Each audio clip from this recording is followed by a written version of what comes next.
आजकल एक नाम बहुत चर्चा में है, जेफरी एप्स्टीन। कोई उसे दरिंदा बुला रहा है, कोई उसे हैवान बुला रहा है। वो ऐसा कुकर्मी है जिसके साथ कोई शरीफ आदमी अपना नाम जुड़ा हुआ, अपना नाम उसके बगल में देखना नहीं कबूल कर सकता है। असल में तो जेफरी एप्स्टीन 21वीं सदी का सबसे बड़ा दरिंदा था। वो पहले अमेरिका में एक स्कूल टीचर था, मगर बाद में दुनिया के बड़े बड़े नेताओं और उद्योगपतियों का फाइनेंस मैनेजर बन गया। फिर उसने कुकर्म और हैवानियत का वो धंधा बनाया जिससे इंसान की रूह कांप जाए। जेफरी एप्स्टीन दुनिया भर के बड़े बड़े लोगों को अपने आलीशान private island Little Saint James में बुलाकर 10 से 17 साल की लड़कियों के साथ जमकर अय्याशियां कराता था। मेहमानों को ले आने ले जाने के लिए उसके पास प्राइवेट जेट और हेलीकॉप्टर भी मौजूद थे। जेफरी स्कूल में पढ़ने वाली गरीब परिवार की उन छोटी छोटी मासूम बच्चियों को टारगेट करता था जिन्हें पैसों की जरूरत होती थी।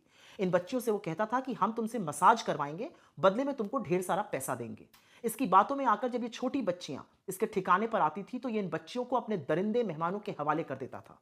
इन बच्चियों को अपने साथ पढ़ने वाली और भी लड़कियों को आइलैंड लाने के लिए कहा जाता था। पैसे के अभाव के चलते कुछ बच्चियां अपने साथ पढ़ने वाली दूसरी बच्चियों को भी ले आती थी, जिसके अलग से पैसे दिए जाते थे। ये सब करा रहा था ये। गुमराह करके लाई गई मासूम बच्चियां मेहमान के सामने हाथ जोड़कर चीखती रहती थी, वो चिल्लाती थी। मगर एप्स्टीन और उसके मेहमान इन बच्चियों के जिस्म को नोचते थे। कई बच्चियों के शरीर से खून बहता था, मगर एप्स्टीन उन्हें छोड़ने की जगह उनसे रूह कांप देने वाली हैवानियत करता था। कहा तो यह भी जाता है कि एप्स्टीन के कुछ मेहमान बच्चियों के मांस तक को खा गए थे। यह भी खबर है कि हैवानियत के दौरान अगर किसी बच्ची की मौत हो जाती थी तो उसके लाश को उसी आइलैंड पर सल्फ्यूरिक एसिड डालकर जला दिया जाता था, ताकि ना बच्चियों की बॉडी के कोई सबूत मिले, ना ही दरिंदगी का कोई प्रमाण सामने आए। 2005 में अमेरिका में एप्स्टीन के खिलाफ एक मुकदमा शुरू हुआ जो 2008 तक चला, जिसमें इसने छोटी बच्चियों के साथ दरिंदगी को कबूला।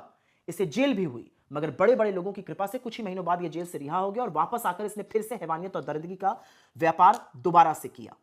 फिर 2018 में मायामी हेराल्ड ने इसके खिलाफ एक रिपोर्ट छापी, द परवर्जन ऑफ जस्टिस। इस रिपोर्ट में बताया कि 2008 की डील में पीड़ितों को न्याय नहीं मिला था, जिसके बाद यह मामला फिर से खुला। जुलाई 2019 को एप्स्टीन को न्यूयॉर्क में फिर से गिरफ्तार किया गया। उस पर फेडरल सेक्स ट्रैफिकिंग के चार्जेस लगे। जांच में उसके घर में सैकड़ों लड़कियों की, छोटी छोटी बच्चियों की न्यूड तस्वीरें और नामचीन लोगों से संबंधित तमाम डॉक्यूमेंट्स मिले। अदालत में मुकदमा चल ही रहा था, तभी खबर आई कि एप्स्टीन ने जेल के अंदर आत्महत्या कर ली है। लोगों का तो मानना है कि असल में अपना नाम और काली करतूतें सामने आने के डर से एप्स्टीन को निपटा दिया गया है। अगर जेफरी एप्स्टीन मरा ना होता तो अब तक ना जाने कितने शरीफों की घिनौनी असलियत दुनिया के सामने आ जाती। लेकिन एक सच यह भी है कि अमेरिका के डिपार्टमेंट ऑफ जस्टिस ने अभी तो सिर्फ 30 लाख जो ईमेल सार्वजनिक की हैं, उसी से दुनिया भर में हड़कंप मच गया है। और शर्म की बात यह है कि तमाम नामों में मोदी सरकार के मंत्रियों और खुद प्रधानमंत्री का एप्स्टीन जैसे आदमी से संबंध होना और उससे सलाह लेने के लिए नाम सामने आया है।